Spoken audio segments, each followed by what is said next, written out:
আসসালামু আলাইকুম। সো হাতে দেখতে পাচ্ছেন এগুলো হচ্ছে হলুদ। তো এগুলা এক বলের মতো রাখা হয়েছে। না কয় কেজি? 10-15 কেজি না? এগুলা থেকে চারা হইব। এই যে এটা চারা, এটা চারা, একটা থেকে একটা চারাই হয়, অনেকগুলা চারা হয়। হ্যাঁ, হলুদ গাছ যত বড় হয়, হলুদ এই মাটির নিচে হলুদের পরিমাণও তত বাড়ে। সো হলুদ গাছে যদি এই কিছু এই গোবর সার ছালি এগুলো দেওয়া যায়, তাহলে কিন্তু যেখানে লাগানো হয় ওইখানে যদি গাছগুলো মোটামুটি ভালো হয়, তাহলে সম্ভাবনা থাকে যে হলুদও ভালো হবে। আর আমাদের হলুদগুলো দেখেন পয়সা গেছে কিছু কিছু। এইটা কিন্তু বড় হইলে 21টা বড় হইলে, তারপরে অনেক পচা হলুদ আছে যেগুলা মাটির নিচে থেকেই পয়সা গেছে আর কি। ওইখানে এই যে এই হলুদটা দেখেন একটু পচা লাগছে মাটিতে। হ্যাঁ, মাটিতে বেশি রস থাকলে, মাটিটা যদি সেতে থাকে, ওই যে কয় যে হলুদ ইয়ের মধ্যে হয়, আওলার মধ্যে হয়। হ্যাঁ, আসলে কিন্তু না। আমি দেখছি যেন রোদ পাইছে, মাটি শক্ত, হেন যা একটা বড় বড় ই হয়েছে। ঠিক আছে, হলুদ আসলে ওই ছায়াযুক্ত স্থানে চাষ করাটা আমার কাছে ভালো মনে হয় না। যদি কেউ বাণিজ্যিকভাবে চাষ করতে চায়, ঠিক আছে, এই হলুদের কিন্তু ব্যাপক চাহিদা, প্লাস দামও অনেক। শুকনো হলুদ যেটা বাজার থেকে কিনি আমরা, ওইটা কোনো গ্যারান্টি নেই।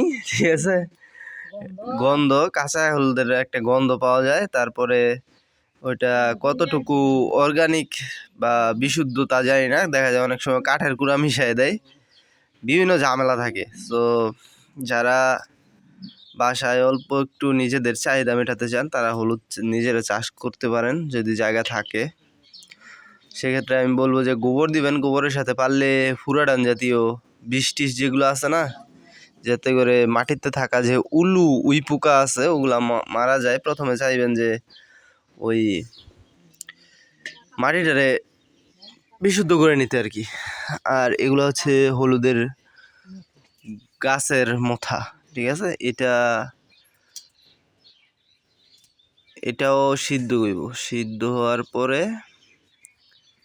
এটারে আবার অর্ধেক করে দিব কাইটা, যাতে করে তাড়াতাড়ি শুকায়। ঠিক না? আর এগুলা বীজ অনেকগুলা রাখছি। সো প্রায় টোটাল 1 মনের মতো, 1 মনের উপরে হবে হলুদ। অল্প একটু জায়গা, তো মোটামুটি ভালোই ফলন হয়েছে। সো এখন এগুলা এই যে বাছা হইতেছে, এই গোড়াগুলা মতো একটা লউছি বরতে। হ্যাঁ, কই থাক।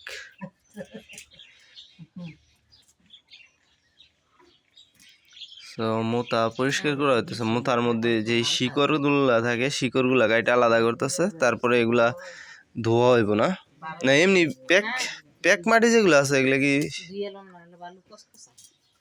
ও আচ্ছা, এগুলারে পরিষ্কার করা হইব। হ্যাঁ, পানি দিয়ে একবারে ক্লিন কইরা তারপরে এগুলারে সিদ্ধ করা হইব, শুকানো হইব, তারপরে ভাঙানো হইব। সিদ্ধ যে হইব, সিদ্ধ হইলে বুঝবা কেমনে এটা? আচ্ছা, একবারে গইলা যাবো না? একটু গলা গলা বলে কালারটা সুন্দর হয়, কালার গাঢ়। আর কমই দিলে গাঢ়, কালার কম গাঢ় হয়, এটা ইয়েও ভালো লাগে। সো সিদ্ধর মধ্যেও একটা টেকনিক আছে।